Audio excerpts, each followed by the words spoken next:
SLT Mobitel Fiber, the fiber of the nation. SLT Mobitel Fiber, the fiber of the nation. Comfort Moodian භාගයයි කලක් පවතින අලුත් පෙනුමයි.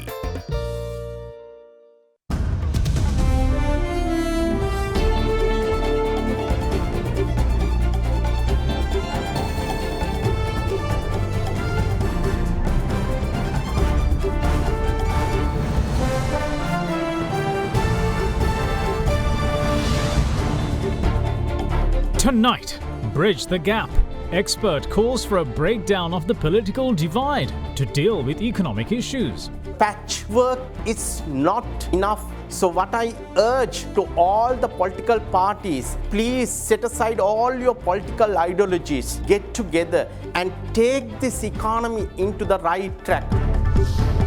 Contradictory acts. The Attorney General calls the filing of petitions by cabinet ministers against the Yugadanavi deal unconstitutional. Total recall. The Court of Appeal orders gas suppliers to recall all unused cylinders with plans afoot to include partially used ones as well. No need for panic. Authorities respond to missing Omicron tourist claims. Foreigner is getting treatment in designated intermediate care center. All that and much more coming up on First at 9. This Friday, the 17th of December, 2021. Navalux. Vitamin E සමගින් සඳමෙන් දිදුලන මුහුණක්. From AdaDerana, this is AdaDerana First at 9. Live from Studio 24 in Colombo. Good evening, welcome to First at 9. I'm Mohammed Kekanaya. Now, with the Department of Census and Statistics reporting a contraction in the economy of a significant 1.5% in the third quarter of the year, some economic experts are calling for the political divide to be broken down and parties to come together to find a permanent solution to the issue. Head of the Department of Business Economics at the University of Sri Jayawardenepura, Professor Janak Kumarasinghe says that it is time to stop blaming COVID-19 for the slump and admit that it has been long-term economic mismanagement since independence that is to blame. Responding to the report of a 1.5% contraction in the economy reported by the Department of Census and Statistics, Head of the Department of Business Economics at the University of Sri Jayawardenepura, Professor Janak Kumarasinghe says that we can't blame COVID-19 for the state of the economy anymore, but have to accept that it is long-term mismanagement that has placed the country in such a rut.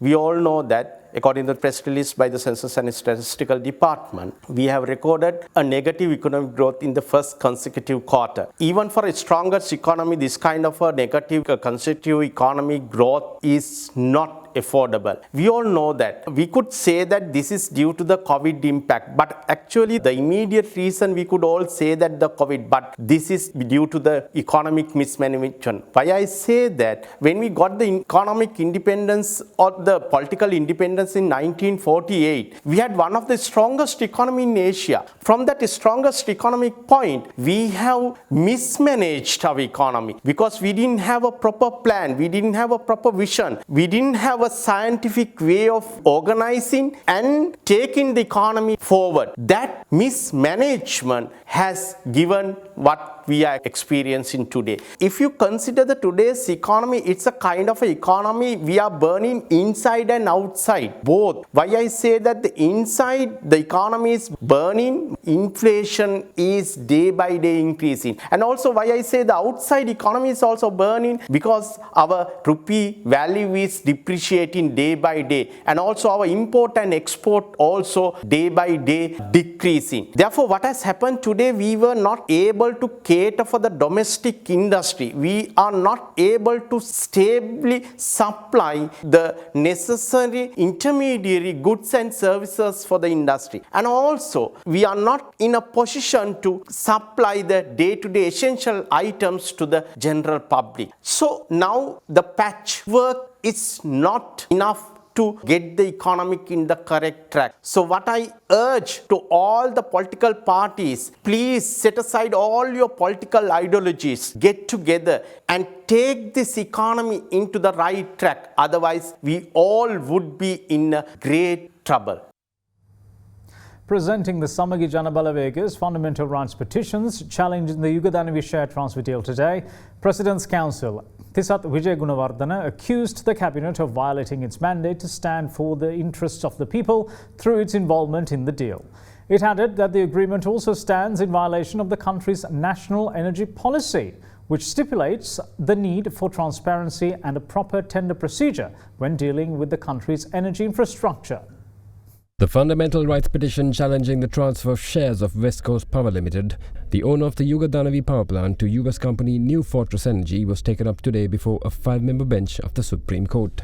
Appearing for General Secretary of the Samagi Janabalavage, Ranjit Madhuma Bandara, President's Counsel Tisat Vijay Gunawardana told court that the agreement for the share transfer violates the country's national energy policy. He also claimed that the agreement contradicts the national policy on natural gas formulated by the government in 2020. According to that policy, he explained, gas-related agreements should be done in a transparent manner following proper tender procedure, but this agreement, he pointed out, had been reached without one. He also added that it was clear that the Cabinet did not have a formal understanding of the agreement and also accused it of having violated its public mandate. The President's Counsel also accused the government of failing to assess the proper value of the shares prior to the transfer and chided the Cabinet for not paying sufficient attention to the matter. This, he stated, had led to a great loss for the people by the Cabinet having acted not in the interest of the people but for the benefit of outsiders. Continuing, the President's Counsel also accused the government of having gifted a 5-year monopoly to the US company, which he said was against the law. Meanwhile, Attorney General Sanjay Rajaratnam presented objections to the petition filed by 3 cabinet ministers, Vimal Veeravansa, Udaya Gamanpila and Vasudeva Nanayakkara. The Attorney General told court that the petitions filed by the 3 ministers are unconstitutional, as they are duty-bound by the Constitution to protect the unity of the Cabinet. He added that the filing of the petitions by ministers who have sworn to uphold the Constitution is a violation in itself. Following this, attorney for the 3 cabinet ministers, President's Counsel Udita Igalaheva made submissions, stating at the outset that the cabinet memorandum on the agreement was not presented at the cabinet meeting held on the 6th of November. He also informed court that Minister Vasudeva Nanayakkara had made a request to the Minister of Finance to discuss the resolution, which had not been passed by the cabinet. Following this, further hearings were adjourned until the 10th of January 2022. The Court of Appeal has ordered Litrogas and Laughs Gas to recall all unused LP gas cylinders in the market and also instructed the Consumer Affairs Authority to take steps to formulate a program for the recall and cash reimbursement of partially used cylinders in households. Meanwhile, the Consumer Affairs Authority also informed court that it has come to a decision to set the propane content of domestic LP gas at 30%.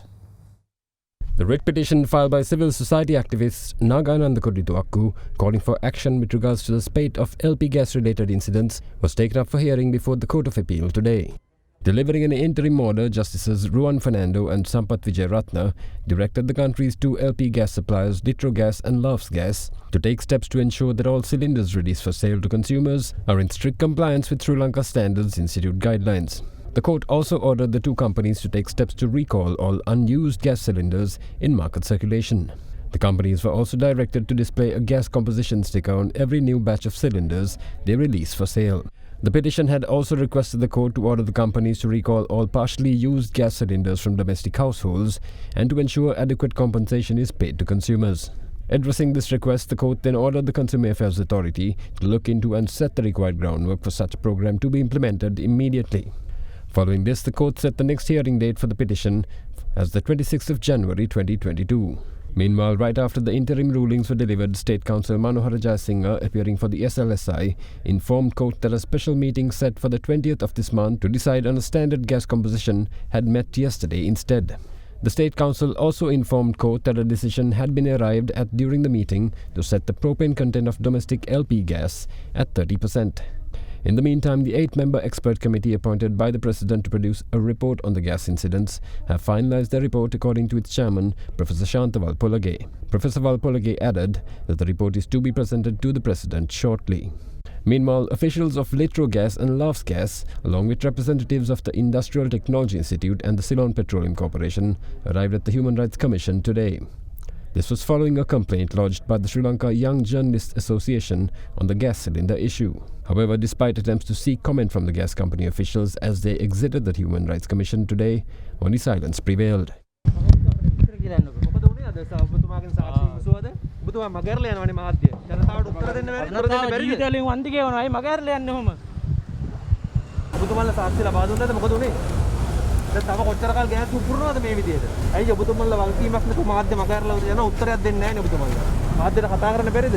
තව කොච්චර කාල පුපුරනවද දෙන්නේ නැහැ ඔබතුමාලා. ඇයි ජනතාවට ගින්දර දීලා ඔබතුමාලා ওই විදියට මාධ්‍ය මගහැරලා යන්නේ?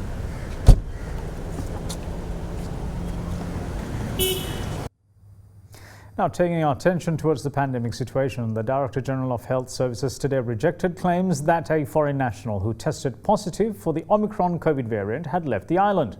Speaking to media, he assured that the said patient is currently under treatment in the island and that anyone testing positive is not allowed to board a flight, even to fly out of the country. For the past 2 years with COVID-19, the world saw several COVID variants emerging from different countries. Out of them, some became famous, and for good reason. Alpha emerged from the United Kingdom, while Beta came from South Africa.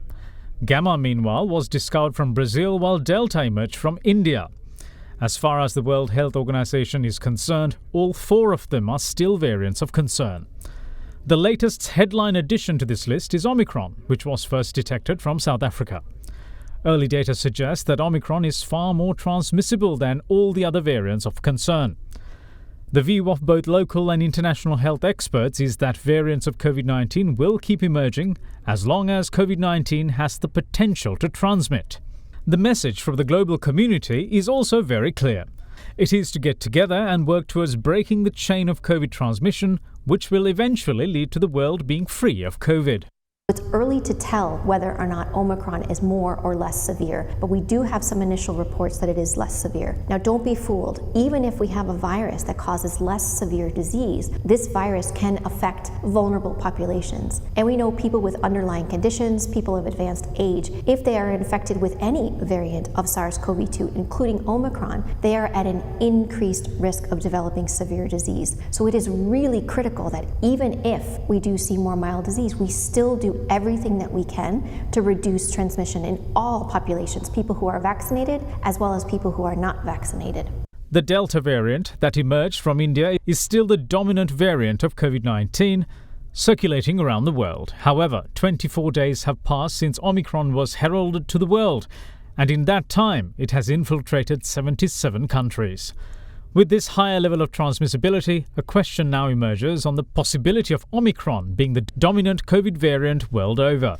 The big question right now is how will Omicron compete with other variants that are circulating in populations? For example, will Omicron outcompete Delta or not? It's still a little bit early for us to have a full understanding, but what we can say is that some of the mutations that are identified in Omicron will provide it a growth advantage, will allow it to be more transmissible. So this is a concern that we have. And as we know, more cases, if there's more increased transmissibility, which is what we are seeing, we'll have more cases.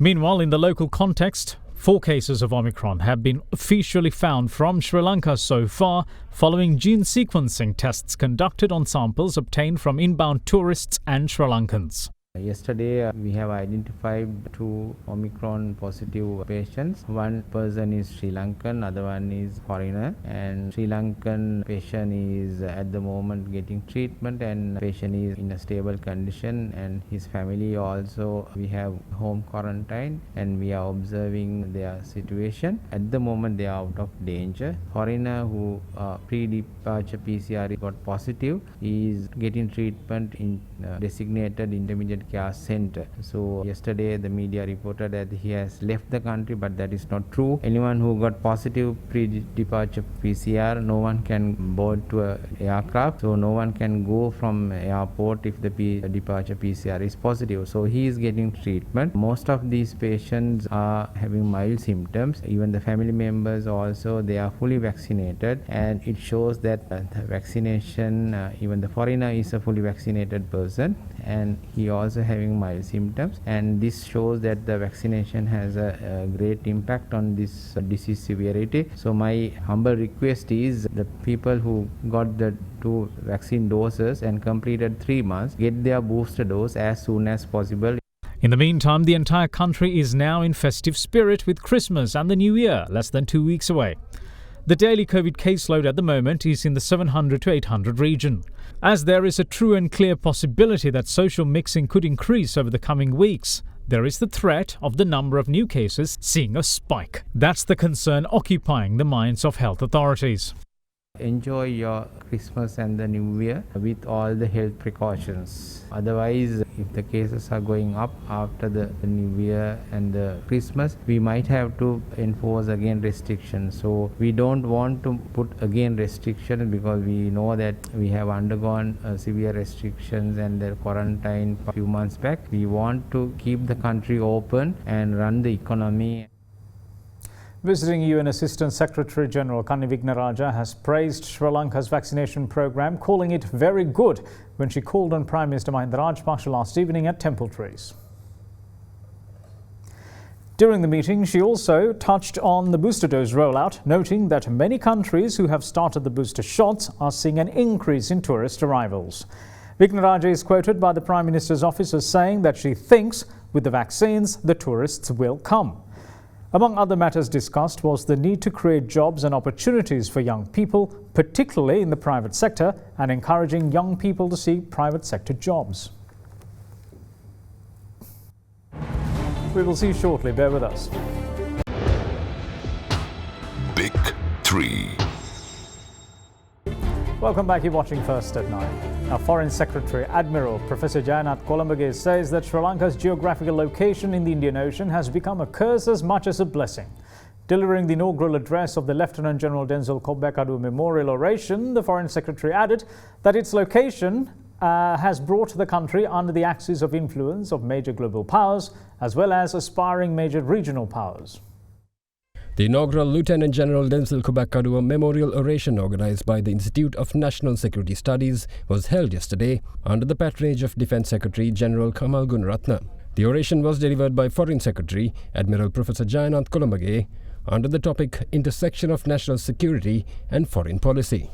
Right now, Sri Lankan foreign policy is mainly focused on surviving in this international system, but focusing on economic diplomacy. How do we make some foreign exchange to the country? The geographical location of this country is of critical importance in all what we do. Sometimes we feel that this geographical location is a blessing. Sometimes we feel it is a curse. We are equal distance from the eastern coast and the western coast of the Indian Ocean. We are at the center, and we are the southernmost landmass in Asia in the Indian Ocean. So therefore, geostrategically, geoeconomically, Sri Lanka is in a very important location, and we have to live with this important location. We have to make it work for Sri Lanka. We have to use this location in the international domain to benefit Sri Lanka.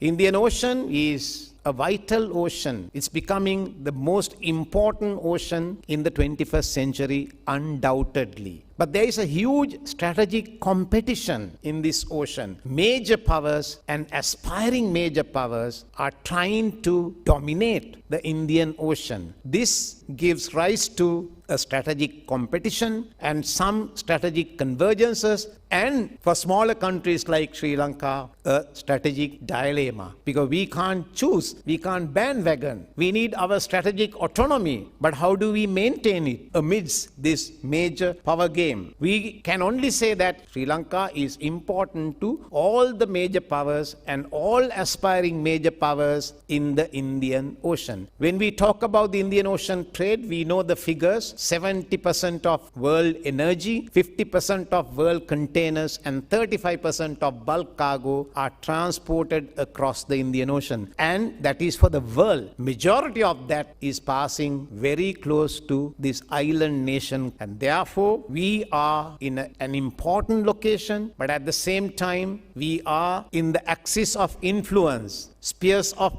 influence, direction of focus of all these countries. So we are under the microscope of all the major powers within the Indian Ocean. His Excellency the President has 3-pillar strategy for Sri Lanka. The 3 pillars are: number 1 is national security, and number 2 is economic development, and number 3 is foreign relations. Although we have achieved great results in national security, unless the other 2 are met as a country, it's difficult for us to survive.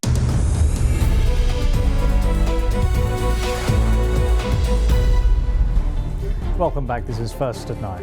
Now, Sri Lankan shares closed higher today after 2 straight sessions of losses, helped by industrials and financial stock. The all-share price index was up 0.64% at 11,753.44 points for the week and has risen 3.2% in its second straight weekly gain. The S&P SL20 meanwhile gained by 0.98% today to close at 4,253.67 points. Today, we saw market recovering back to the green territory after 2 consecutive days of being in the red zone. However, despite the bullish session, the main highlight is that turnover recorded at 1.5 months low. In the morning, index opened with a downturn, hitting an intraday low of 11,610 within the first half hour into the market opening. However, shortly index shot up with a massive volatility, giving rise to an intraday high of 11,831 as investors engaged in a bull rally. Subsequently, the index tailed off slightly but managed to remain high in a steady pace before closing the day at 11,753 points, gaining 75. However, activities were into the lower scale compared to the past few days, and the number of trades has declining to 34,759 compared to yesterday, mainly due to the cautious sentiment by a lot of investors. Turnover recorded at 4.8 billion, and it was led by a joint contribution of 50% from capital goods and food and beverage and tobacco sector.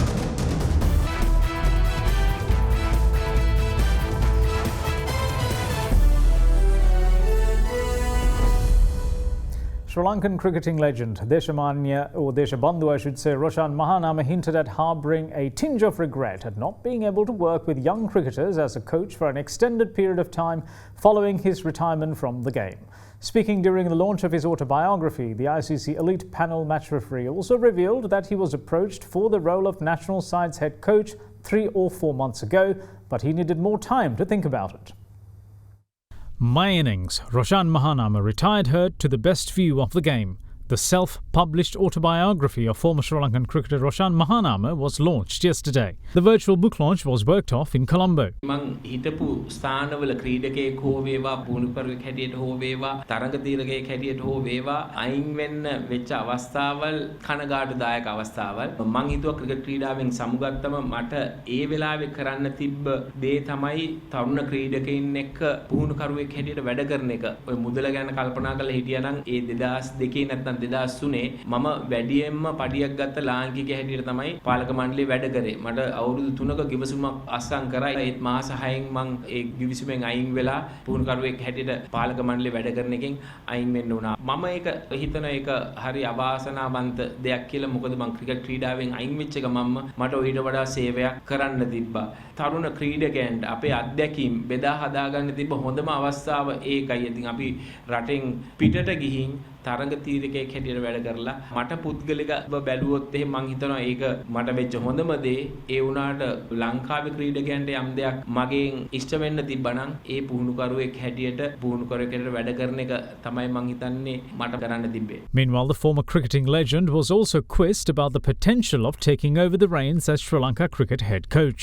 මම නම් මොනවද ඒ සම්බන්ධව කතා කරලා නැහැ. මම දන්නවා විවිධ ක්‍රීඩකයන් නැත්නම් විවිධ පුද්ගලයන් ඒ සම්බන්ධව කතා කරලා තියෙනවා කියලා. මම ඒක කරන්න බලාපොරොත්තු වෙලා ඉන්න දෙයක් නෙවෙයි. ඒත් මට ඒ වගකීම් බාර අරන් කරන්නයි කියලා කිව්වොත් මම ඒ ගැන කල්පනා කරලා බලනවා. මට මාස 3කට නැත්නම් 4කට විතර කලින් කරන්න කියලා ආරාධනාවක් ලැබුණා. මං හිතුවා ඒ කාල පරිච්ඡේදයේ ඒ තීරණයක් ගන්න හොඳ අවස්ථාවක් නෙවෙයි. මට පුද්ගලිකව මට වෙලාව ඕන කල්පනා කරලා බලන්න මේක මං කළ යුතු දෙයක්ද කියන එක. මගේ අඩුපාඩුකම් ටිකක් තියෙනවා. මොකද මම ඩ්‍රෙසින් රූම් එකක් ඇතුළක වැඩ කරලා නැහැ අන්තිම අවුරුදු කීප කීපේ. ඉතින් මට වටහා ගන්න ඕනේ මොකද්ද ඩ්‍රෙසින් රූම් එක ඇතුළත වෙන්නේ කියලා. දැන් අවුරුදු 15ක් විතර පුහුණු කරුවෙක් හැටියට මම වැඩ කරලා නැති නිසා ඒත් එහෙම කරනවා නම් එන්න නම් මට මගේ කණ්ඩායම අවශ්‍යයි. කණ්ඩායමක් හැටියට ඇවිල්ලා වැඩ කරන්න ඕනේ. තනි පුද්ගලයෙක්ට ඇවිල්ලා මේ දේවල් කරන්න බෑ. ඉතින් ඒ ගැන කල්පනා කරන්න මට වෙලාවක් ඕනේ කියලා කිව්වා. ඒක නිසා තමයි මම මාස කීපයක් ගත්තේ තීරණයක් ගන්න. දැන් ඉල්ලීමක් ලැබුණොත් හැබැයි මෙහෙමයි මං ගෙනාවා කියලා මේ ප්‍රශ්න නම් විසඳන්න හම්බ වෙන්නේ නැහැ. අපි දිගු කාලීන ප්‍රශ්න විසඳන්න තියෙනවා. අපි ඔක්කොම එක්කාසු වෙලා වැඩ කරන්න ඕනේ. මං හිතන්නේ ක්‍රීඩා ඇමතිට කාර්යභාරයක් තියෙනවා. ඔහු විසින් විය යුතු පාලක මණ්ඩලයේ පුද්ගලයන්ට තියෙනවා ඔවුන් විසින් විය යුතු දේවල්. මං මේ ඔක්කොම මගේ ෆෝන් එකේ මට හිතෙන දේවල් මං සඳහන් කරලා තියෙන්නේ. ඉතින් ඒවටත් ඒගොල්ලන් එකග වෙන්න ඕනේ. නැත්තම් මේවා తాවකාලික විසඳුම්. මොකද මම කියන දේ මං හිතන්නේ 100% හරි කියලා. ඒ මම කල්පනා කරලා බැලුවා ක්‍රිකට් ක්‍රීඩාවේ දියුණුවට මට හිතන විදියට අපි ඔක්කොම එක්කාසු වෙලා ගමනක් යන්න ඕනේ කියලා. නැත්තම් මාව දාලා වෙන වැඩ වහගන්න වෙනවා නම් ඒක හරියන්නේ. And that's it from all of us here at First at 9. Thanks for watching. Bye-bye.